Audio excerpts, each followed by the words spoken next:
नमस्कार। विभिन्न व्यक्तित्व र क्षेत्रलाई जोड्ने कार्यक्रम आवाज यहाँहरूको साथमा छ। म गजोधन राई। महाशिवरात्रि पर्व भगवान शिवको श्रद्धा भक्तिपूर्वक पूजा आराधना गरी देशैभर मनाइँदैछ। खास गरी महाशिवरात्रि पर्वका अवसरमा काठमाडौँको पाशुपत क्षेत्रमा श्रद्धालु भक्तजनहरूको घुइँचो लाग्छ। शिवको महिमा गाउने गरिन्छ, भजन कीर्तन गरिन्छ। नेपाली सेनाले आफ्नो सेना दिवस पनि महाशिवरात्रि पर्वकै अवसरमा मनाउने गर्दछन्।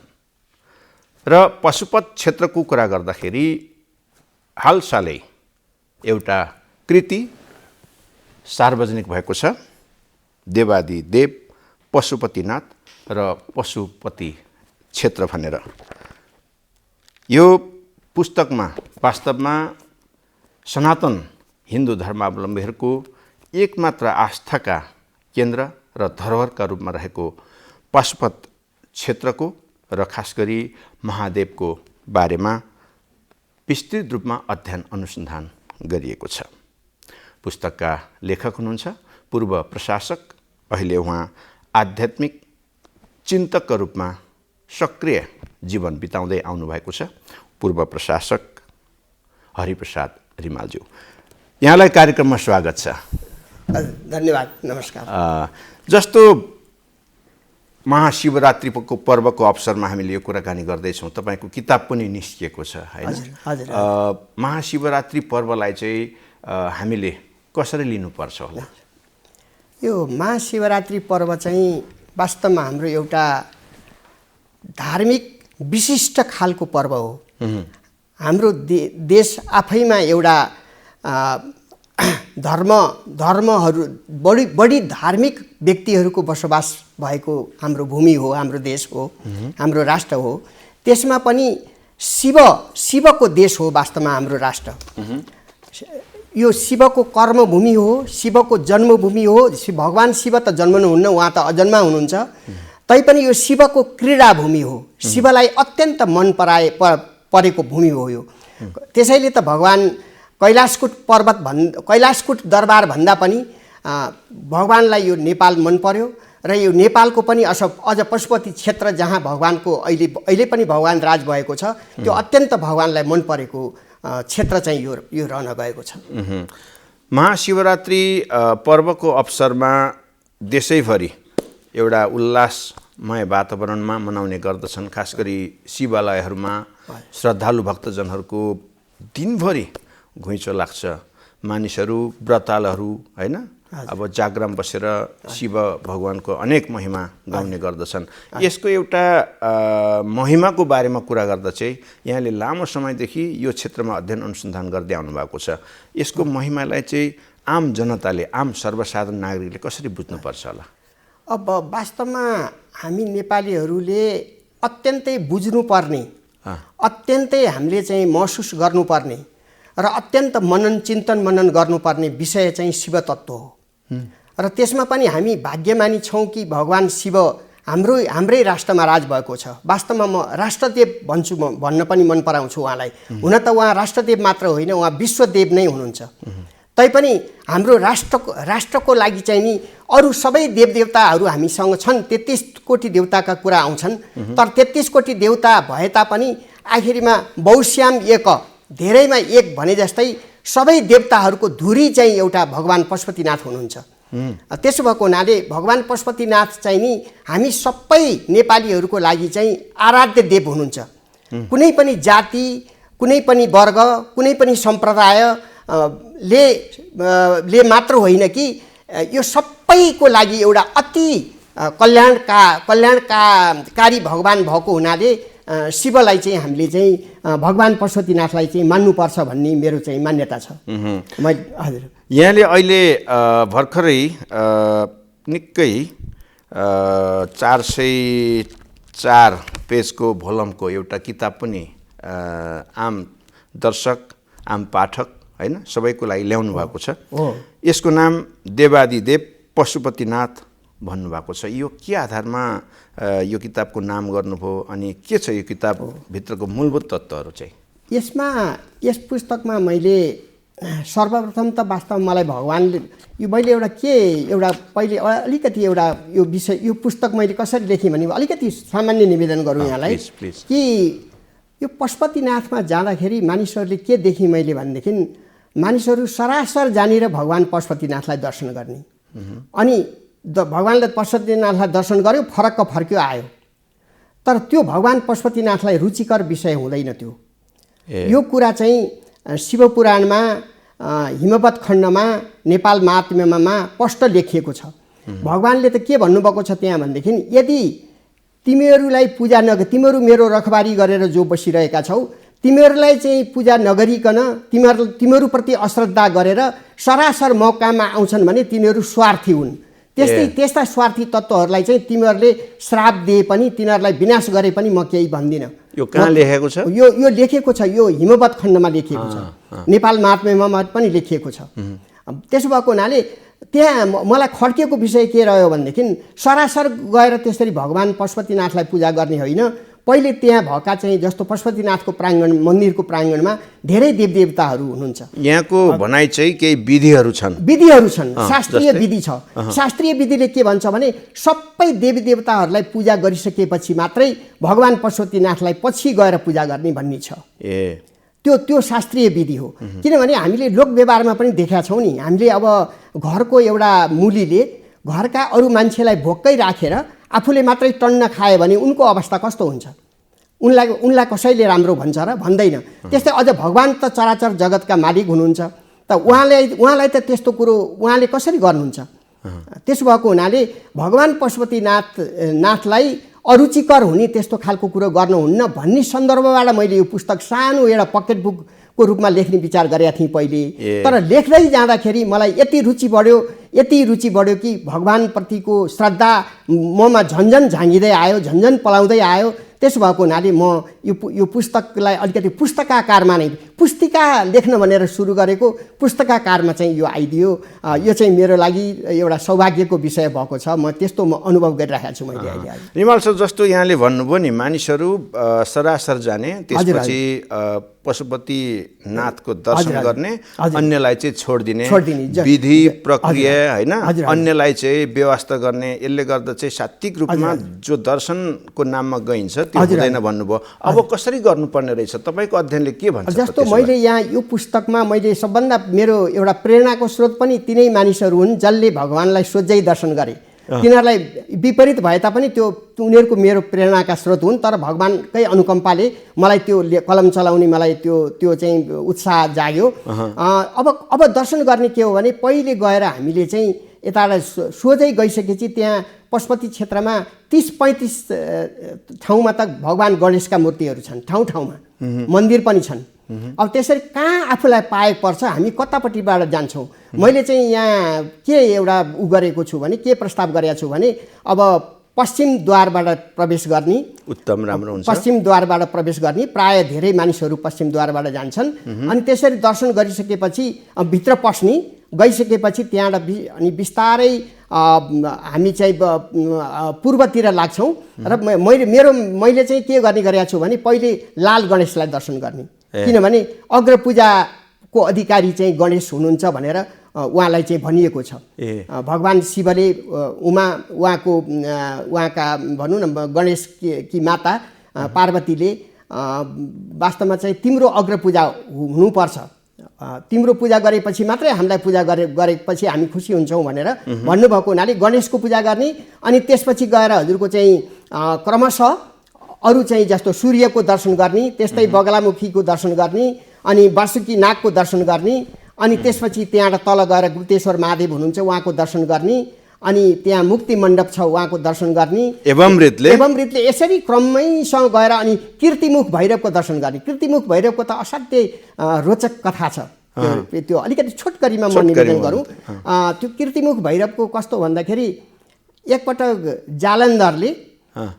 जालन्धरले पार्वतीको रूप देखेर उसलाई असाध्यै पार्वतीलाई आफ्नो पत्नीको रूपमा पत्नी रूप बनाउन उसलाई इच्छा भएछ र उसले चाहिँ एउटा राहुलाई पठायो।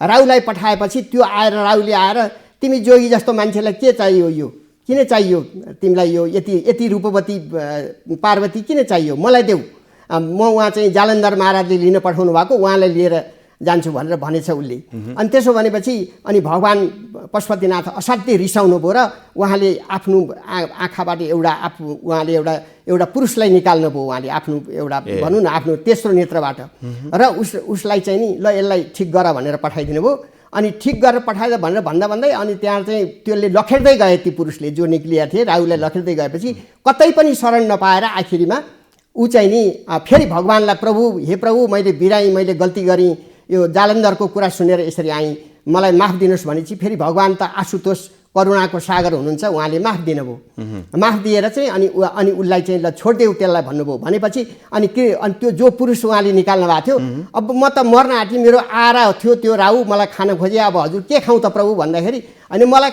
अब तिमीलाई खान मन लाग्यो, अनि भगवानलाई पनि के खाउँ प्रभु भनेर भनेपछि अलिकति भगवानले के भन्नु भने ल तिमीलाई खान भोक लाग्यो भए तिम्रो शरीरकै अङ्गहरू खाऊ भनिदिनु भयो।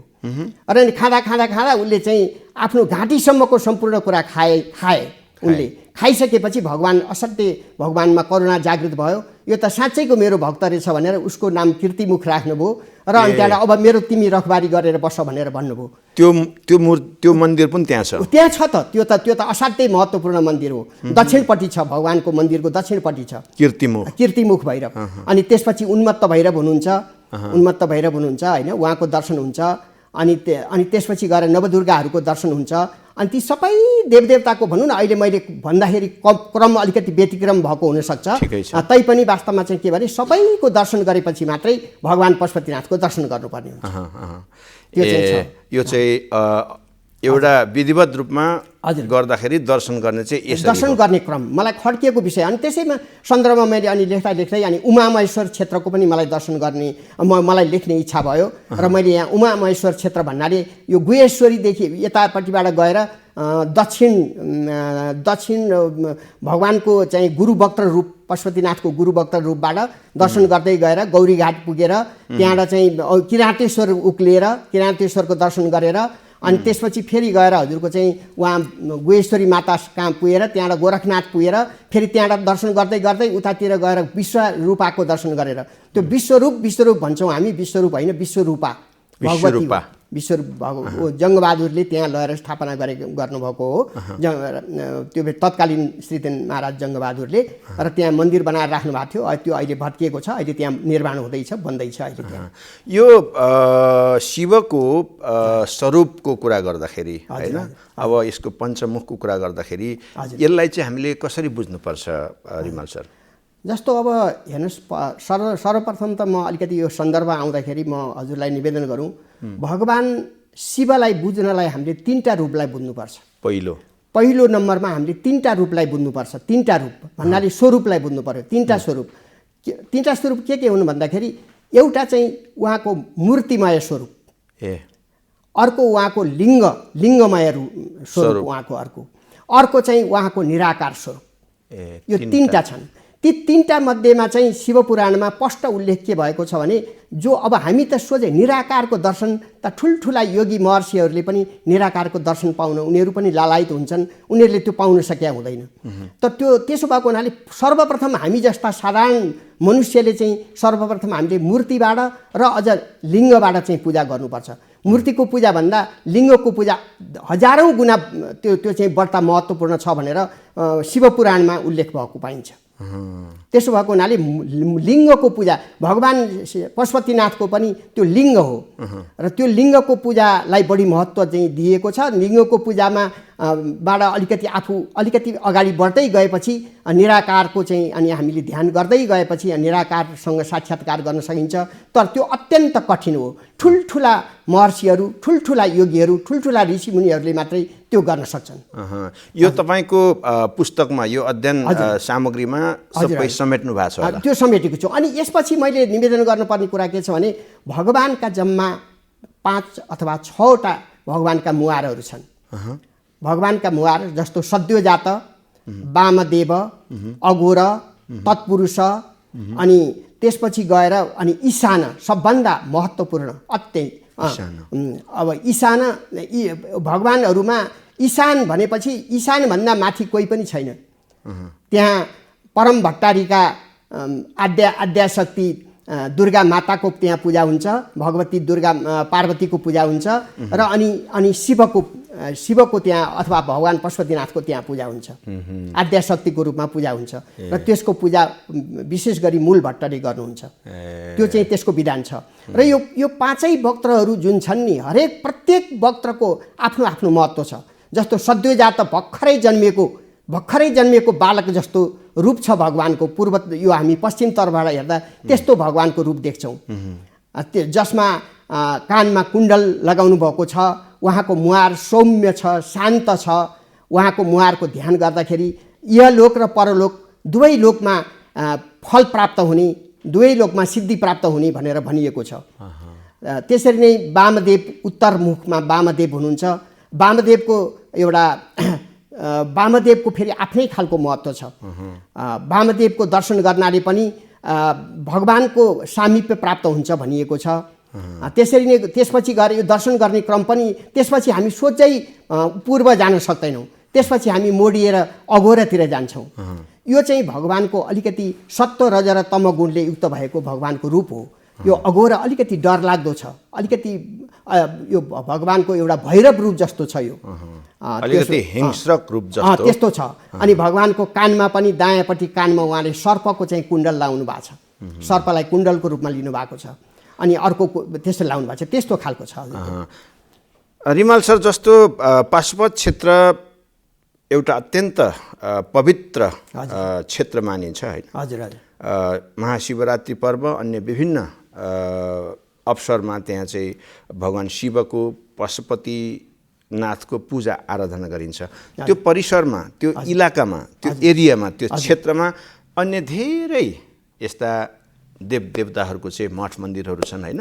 यी सबैको चाहिँ आफ्नै अस्तित्व, आफ्नै गरिमा, आफ्नै महिमा छ होइन? पशुपतिसँग चाहिँ यी सबै देवी देवताहरूको चाहिँ अन्योन्याश्रित सम्बन्ध चाहिँ कसरी जोड्न सकिन्छ? यो असाध्यै राम्रो प्रश्न हजुरले गर्नुभयो। असाध्यै यो सुन्दर प्रश्न हो। भगवान् पशुपतिनाथ त वास्तवमा समन्वयकर्ता हुनुहुन्छ। वास्तवमा हाम्रो राष्ट्रमा यदि हाम्रा राष्ट्रका भनौँ न राजनीतिक व्यक्तिदेखि लिएर सामाजिक व्यक्तिदेखि लिएर सबैलाई अहिले के छ भने समन्वयको खाँचो छ अहिले राष्ट्रमा। समन्वय गराउनमा चाहिँ भगवान् पशुपतिनाथको असाध्यै ठुलो देन छ, असाध्यै ठुलो छ। भगवान्ले त्यहाँ भनौँ न, त्यहाँ त कुन मात्रै देवता छैनन् र भगवान् बुद्धको रूपमा भगवान् बुद्धको समेत पूजा हुन्छ एकपटक, वर्षको एकपटक भगवान्लाई त्यो चाहिँ एउटा बुद्धको श्रीपी जस्तो एउटा चाहिँ त्यो पहिराएर एकपटक बुद्ध धर्मावलम्बीले समेत चाहिँ भगवान्लाई पूजा गर्छन्, बुद्धको रूपमा पूजा गर्छन्। अनि त्यो कुरो पनि भगवान्लाई सह्य छ। अनि त्यहाँ दुर्गा माता हुनुहुन्छ, त्यहाँ गणेश छन्, त्यहाँ भैरवहरू छन्, विभिन्न प्रकारका भैरव छन्, त्यहाँ कृष्णको मन्दिर छ, राधा कृष्णको मन्दिर छ, किरातेश्वर छ। किरातेश्वर चाहिँ बाहिर भनौँ, किरातेश्वर चाहिँ उतापट्टि हुनुहुन्छ भनौँ, प्राङ्गणकै मात्रै मैले अहिले निवेदन गरिरहेको छु हजुरलाई। त्यस्तो खालको भाव हुनाले भगवान् पशुपतिनाथले चाहिँ सबैतिर समन्वय गर्नु भएको छ। सबैलाई त्यो समन्वय गर्ने समन्वयकारी भूमिका भनौँ न। भगवान् अब देवादिदेव, अब उहाँ देवताहरूको पनि देव भनौँ, सम्पूर्ण देवदेवीको देव। अब हामी जसलाई 33 कोटी देवता भन्छौँ, 33 कोटी देवता मध्येमा सर्वश्रेष्ठ, सर्वशक्तिमान होइन, सर्वव्यापक उहाँको अज्ञेय होइन, उहाँ अज्ञेय। अनि त्यसपछि अव्यय, उहाँ चाहिँ अव्यय हुनुहुन्छ। उहाँ कहिल्यै खिएर अलिकति घटेर जाने खालको उहाँको स्थिति छैन।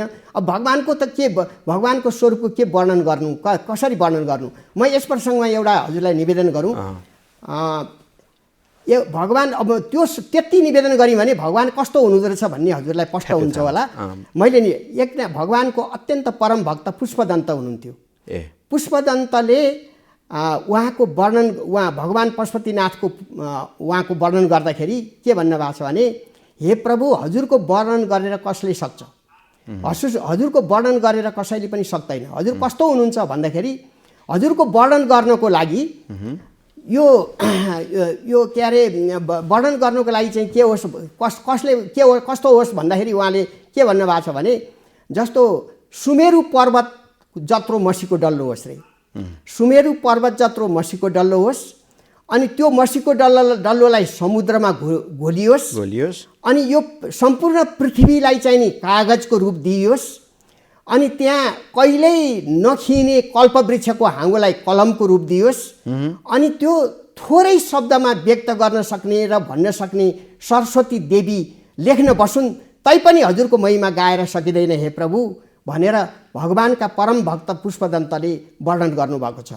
त्यसो भएको हुनाले भगवानको महिमा, भगवानको महत्त्व, भगवान कुन ठाउँमा हुनुहुन्छ, कति माथि हुनुहुन्छ अथवा भन्ने कुरो स्पष्ट हुन्छ र देवादिदेव किन भनियो भन्ने कुरा पनि यसबाट स्पष्ट हुन्छ।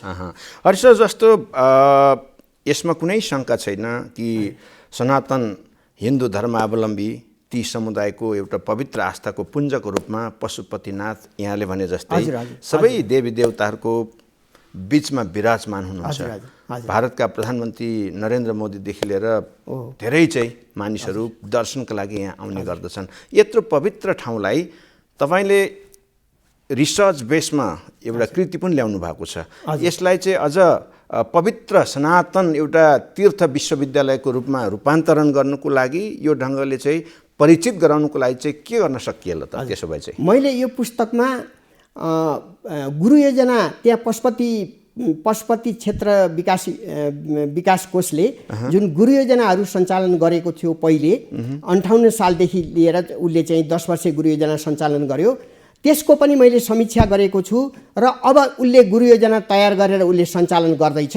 त्यो गुरु योजनाको बारेमा पनि मैले यसमा चाहिँ सुझावहरू थुप्रै दिएको छु। त्यो सुझावमा पशुपति क्षेत्रकोमा देखिएका विकृति विसङ्गतिहरूलाई तिनीहरूलाई हटाएर निराकरण गरेर पर्गेलेर त्यसमा चाहिँ के कसरी हामीले चाहिँ नि पशुपति क्षेत्रलाई एउटा सबै विश्वको एउटा आँखा लाग्ने, विश्वले नै एउटा सम्मोहन दिन सक्ने, विश्वलाई नै सम्बोधन दिन सक्ने कसरी बनाउन सकिन्छ होला भनेर त्यो कुरोको सुझाव मैले यस पुस्तकमा समावेश गरेका छु। वास्तवमा हामी कति भाग्यमानी छौँ हेर्नुहोस् त, हाम्रो भगवान पशुपतिनाथ राज भएको छ हामीमा।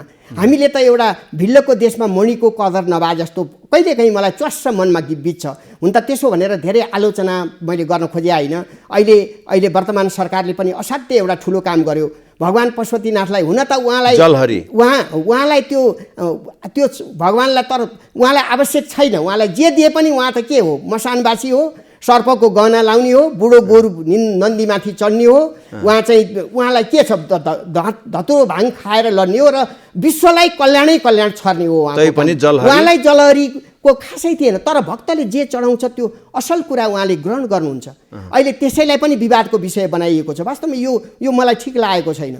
वास्तवमा विवाद बनाउनु हुँदैन यस्तो कुरामा। अब के विवाद गरेर के त अब त्यो जलहरी झिक्ने त अब त्यो गर्न त मिल्दैन नि। त्यो एउटा असल भावनाले गरिएको काम हो। वर्तमान सरकारले गरेको यो कामलाई मलाई असल काम गरेको छ। यसले हाम्रो प्रतिष्ठा बढेको छ। भगवान प्रभुको उसमा चाहिँ सुन पवित्र मानिन्छ। त्यो सुनको जल त्यहाँ खसेको छ त त्यो नराम्रो कुरो के भयो र? अत्यन्त राम्रो कुरो भयो नि त। अब रिमाल सर, कार्यक्रमको अन्त्यमा आइपुगेका छौँ। छोटकारीमा तपाईँको यो पुस्तकको बारेमा र महाशिवरात्रिको अवसरमा हामी कुरा गर्दैछौँ। छोटकारीमा तपाईँ आम दर्शकलाई के भन्न चाहनुहुन्छ? अब म यहाँलाई निवेदन गरौँ, यो शिवरात्रि पर्व त हाम्रो राष्ट्रिय पर्वकै रूपमा मनाइन्छ। हुन त सरकारले यसमा बिदा पनि दिएको छ। आज सबै भनौँ न अरू बिदाहरू कटौती भए पनि यो बिदा कटौतीमा परेको छैन। यो खुसीको कुरा हो। वास्तवमा हामी सबै शिवमय हुनुपर्छ। यो राष्ट्रलाई शिवमय बनाउनुपर्छ। हाम्रा अधिराज्यका विभिन्न भेगमा चाहिँ 64 लिङ्गहरू रहेछन्। त्यहाँ त्रैलोक्यनाथले अवतार लिएर चाहिँ विभिन्न दुःख कष्टहरूबाट उहाँलाई मुक्त दिनुभएका कुराहरू रहेछ। त त्यो सबैको धुरी चाहिँ भगवान पशुपतिनाथ हुनुहुन्छ। त्यस भएको हुनाले पशुपति क्षेत्रलाई चाहिँ त्यो देवादिदेवको त्यो क्षेत्रलाई चाहिँ एउटा यस्तो क्षेत्र बनाऊँ हामी यो चाहिँ विश्वकै एउटा सुन्दर एउटा चाहिँ क्षेत्र बनोस् र सारा विधर्मीहरू समेत त्यहाँ के रहेछ भनेर हेर्न उत्सुक हुन्, लालायित हुन्। त्यस्तो खालको गर्नु पर्यो। त्यसको लागि चाहिँ अलिकति हामी सुगर सफाइमा अझ बलियो हामीले जोड दिनु परेको छ। सुगर सफाइका कुराहरू छन्, अरू धेरै सुधारहरू छन् जो अहिले मैले संक्षिप्त यो सीमित समयमा निवेदन गर्न सक्दिनँ। मैले थुप्रै यहाँ मैले सुझावहरू दिएको पुस्तकमा दिएको छु। त्यसलाई चाहिँ यदि राम्रोसँग पढ्नेले पढिदिए, त्यो जो जिम्मेवार तहमा बस्नुभएको छ उहाँहरूले हेरिदिनु भयो भने म ठान्दछु कि मैले एउटा सानो यो नेपाल देश आफै एउटा स्वर्ग हो।